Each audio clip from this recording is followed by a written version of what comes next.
Hello friends, welcome back. In previous video lecture, we see that programming and history of C programming.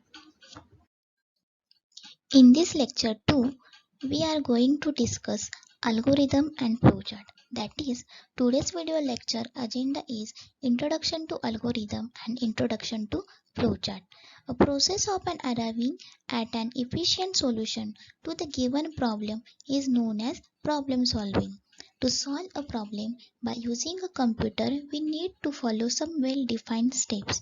First, we need understand and analyze the problem carefully. Then we need to design various solutions by using an appropriate problem solving tools. There are various problem solving tools we have which help us to design.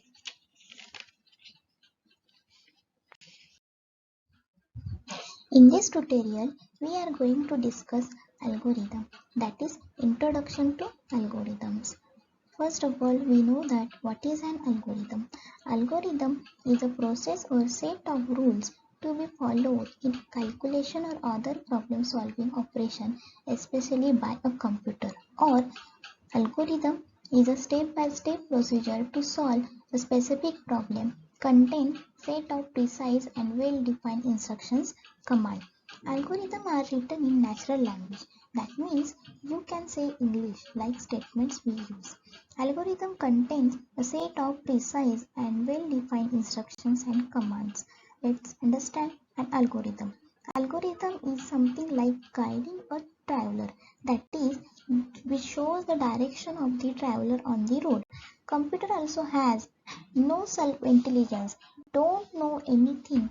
As a programmer, you should give instruction to the computer in a step-by-step manner so that computer performs those operations. If you give wrong instruction, computer performs wrong operation. Remember that. Here we have an example algorithm to find sum of two numbers. Let's understand how to write an algorithm itself. To write an algorithm, we write first an algorithm keyword, then we put a colon. After that, we write the name of the algorithm, indicates or specify the problem to be solved. Here, problem to be solved is finding the sum of two given numbers. That is, we have actually two unsigned integers. Then after that, we need to give set of well-defined instructions. Every instruction is preceded by keyword step. That is this one. Then the step number. Then the colon. Step number should be unsigned integer, that means positive integer. Step number should be written in an incremental order 1, 2, 3 and so on. Step 1 should be starting step of the algorithm, and last step of termination of the algorithm. We use start and stop as a keyword respectively. Start and stop is a keyword respectively. Here we get a sum of two numbers. Then first step is that start of algorithm. Step 2, declare a variable number 1. Suppose we have to take x is equal to 100. Then step number 3 is that declare a variable number 2, that is y is equal to 90.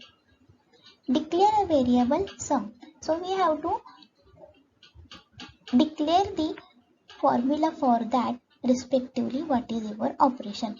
I am taking z is equal to x plus y. Assign the value 100 to a variable number 1. Assign the 90 to variable number 2. Add next step is that add value in number 1 and value in number 2 and assign the result to variable sum. And those whatever your result is coming, which can you print by using the print command, which can see after sometimes lectures. Then whatever your print, and then you have to last instruction is that stop, that is end of algorithm.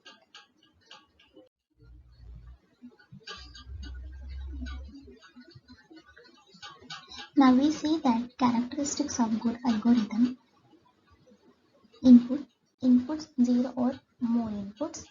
Next one, definite, steps are precisely defined and unambiguous. Next one, output, produces one or more correct outputs. Finite, algorithm should terminate after finite steps. Next, efficient, memory and time efficient. Now, benefits of algorithm.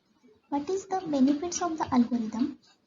First one, as algorithm contain natural language statement, algorithm are easy to write and understandable. Algorithm can be converted to a computer program in any programming language. Hence, algorithms are programming language independent. Algorithms are pre-planned. They help us to debug, check for correctness and efficiency before writing the program itself. Algorithms can be easily translated to pseudocode, to flowchart, then to a program. Now we see that introduction to flowchart. What is a flowchart? Flowchart is a pictorial representation of an algorithm is known as flowchart. It uses some special symbol to represent instruction set. It is used to graphically represent flow of program execution of our algorithm. Whatever algorithm we have taken, a further graphical representation. The algorithm is a step-by-step procedure. Graphical representation of our algorithm often used in the design phase of programming to work out the logical flow of program. Each command or statement is placed within proper available graphical shape or symbol. Benefits of flowcharts: helps to visually communicate the logic of a system in an effective manner, helps to analyze the problem efficiently, work like blueprint while developing the program. Flowchart is a visual way to representation information to flow, and it also make our logic more clear. Flowchart is useful for during writing of program. It makes testing and debugging will become easy. And it is best way of representing sequence of steps in algorithm that can be represented in graphical representation, visual representation. So further it is way best representing sequence of steps in algorithm. Limitations of flowchart: if program logic is complex, then flowchart becomes complex and clumsy.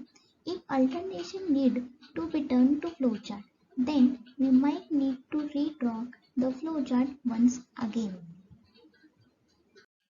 Various symbols used for representing different operations. So let us see what are symbols used in flowchart. Flowchart symbols: following table shows symbol, meaning of that symbol and explanation of that particular symbol. First one is that start or stop symbol. The terminator symbol marks starting or ending point of the system. It usually contains the word start or end. Next one, process. A box can represent a single step. Add 2 cups of flour or an entire sub-process marked bread with a larger process. Next, input-output process represents material or information entering or leaving the system, such as customer order, that is input, or a product, that is output. Next one, decision making or branching symbol. A decision or branching point lines representing different decisions emerge from different points of the diamond. Connector, which indicates that the flow continues where a matching symbol containing the same letter has been placed. Next, flow. Flow line connector show the direction that the process flow. Manual input represent a step where a user is prompted to enter information manually. Predefined process. Predefined process symbol is a marker for another process step or series of process flow steps that are formally defined elsewhere if the sub-process is considered known but not actually defined in a process procedure. You can make your flowchart easier to understand and less subject to error by using only a fixed set of structures. These structures include sequential flowchart. In the sequential flowchart, above demonstrate a sequence of steps. The reader would start at the start shape and follow from one rectangle to other, finishing at the end shape. A sequence is the simplest flowchart construction. You do each step in order. That means in sequential flowchart, you start from this to this and then follow by this rectangle shape. Next structure is that conditional flowchart. This structure is also called decision, if, then, else, or conditional depending on the answer. The control follows either of two paths. That means this one is path 1 and this is the path 2, or vice versa. Conditional statements specify what behavior is desired if a particular condition is met. Next structure is looping flowchart. In this structure, it allows you to repeat a task over and over. This is alter the normal sequential flow of a statement execution. Loops allow the block of statement to be executed repeatedly without actually writing them down numerous times.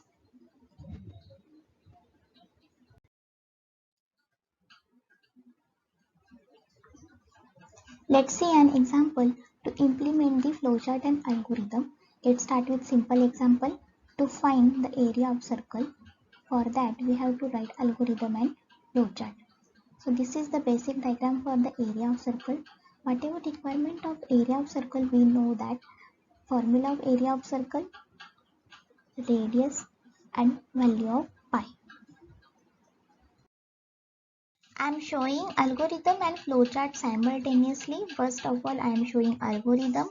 The algorithm says that we are supposed to start, then we are supposed to have radius input, then we supposed to have calculation part in the processing, which is declaration by the formula, and whatever your calculation will executed, then it will be printed in an output, and then stop the algorithm. Simultaneously, I am showing flowchart. Flowchart is a simple flowchart which will have only few geometrical symbols, no branching. Let's see entire flowchart. First of all, start. Then you are supposed to have the read radius. Now the parallelogram has been used to display a message and even display the output also. So it's all depends on what you write in this parallelogram to decide whether it acts as an input or output instruction, and then you have to stop your flowchart by using this stop notation. Thank you for watching my video. Please like and subscribe.